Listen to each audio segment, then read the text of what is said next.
Akhil Bharatiya Congress committee के सचिव रामकृष्ण ओझा ने नेशनल हेराल्ड मामले में कोर्ट के आए निर्णय के बाद प्रधानमंत्री नरेंद्र मोदी और केंद्रीय गृह मंत्री अमित शाह से इस्तीफे की मांग की है। धनबाद कांग्रेस कार्यालय में आयोजित प्रेस कॉन्फ्रेंस में रामकृष्ण ओझा ने बताया कि नेशनल हेराल्ड मामले में केंद्र सरकार की राजनीतिक विशेष का पर्दाफाश हो चुका है।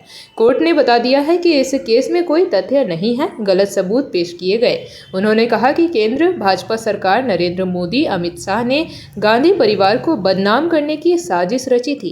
कांग्रेस मांग करती है कि नरेंद्र मोदी अमित शाह देश से माफी मांगे, गांधी परिवार से माफी मांगे और साथ ही अपने पद से इस्तीफा दे। दूसरी ओर उन्होंने मनरेगा का नामकरण किए जाने का भी विरोध जताया। उन्होंने कहा कि भाजपा सरकार देश के इतिहास से छेड़छाड़ कर रही है।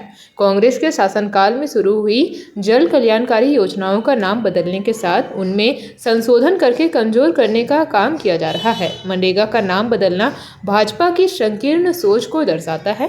मनरेगा का सिर्फ नाम ही नहीं बदला, बल्कि इसकी गारंटी को भी भाजपा सरकार ने खत्म कर दिया है। शहर में उपस्थित है, जिस तरह से हेराल्ड केस के अंदर गांधी परिवार को बदनाम करने का काम इस भाजपा की सरकार ने किया है, मोदी जी ने किया है, अमित शाह जी ने किया है, उसका पर्दाफाश कोर्ट ने कर दिया है। गलत सबूत, गलत बातें फ्रेम कर गांधी परिवार को परेशान करने का काम जिस तरह से मोदी जी ने और शाह जी ने किया है, कोर्ट ने इस निर्णय में बता दिया है कि इस केस में कोई तथ्य नहीं है और केस बंद कर दिया जाए, क्योंकि अपने विरोधाभास में राजनीतिक फायदा उठाने के लिए सोनिया जी को, राहुल जी को बदनाम करने का काम करने के प्रयास भाजपा ने किया है, मोदी जी ने किया है। उसका पर्दाफाश आज कोर्ट ने कर दिया है। हम ये मांग करते हैं कि मोदी जी और अमित शाह जी इस गलती के लिए, इस गलत काम के लिए इस देश से माफी मांगे, गांधी परिवार से माफी मांगे और अपना इस्तीफा दें।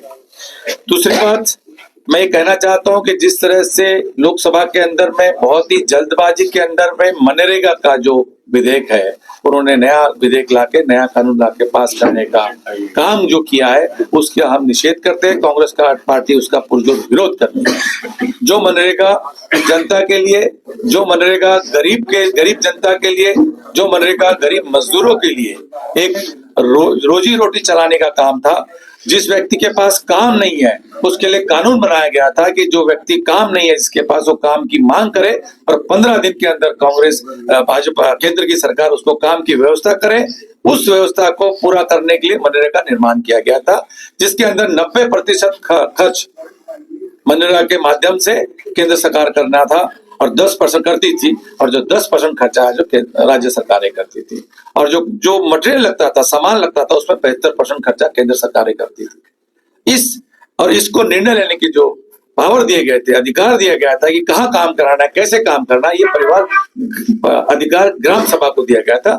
जो ग्रामीण थे गांव के, जो पंचायत में ग्रामीण है, उनको दिया गया था अधिकार कि जो भी काम अपने ग्राम में करवाना है, जो भी काम उनके ग्राम के हिसाब से जरूरी है, वो काम कराया जाए। ये सारा का सारा मामला उल्टा कर आज इन्होंने उस विधेयक को तोड़ मड़ोड़ करके उसका नाम भी बदल दिया है, उसका प्रावधान भी बदल दिया है।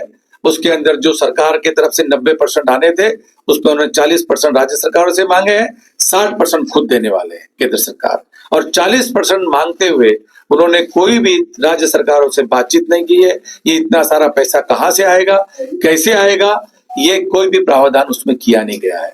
ग्राम सभा के अधिकार निकाल दिए गए हैं। ग्राम सभा इसमें कोई भी अपने जो काम करने हैं वो करवा नहीं सकती है।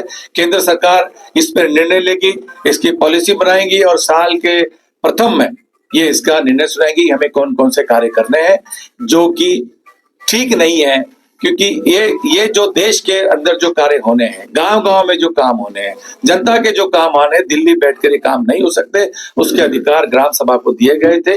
ये भी चीजें हम उसका पुरजोर विरोध करते हैं। इसमें तो अमेंडमेंट करके जो 100 से 125 दिन करना, वो भी तो एक बड़ा फायदा मिले। देखिए, 100 से 125 तो एक बहाना है। महात्मा गांधी जी का नाम हटाना भी मैं समझता हूँ एक बहाना है। असली खेल तो भ्रष्टाचार करना है, लोग से उनके अधिकार छीनना है।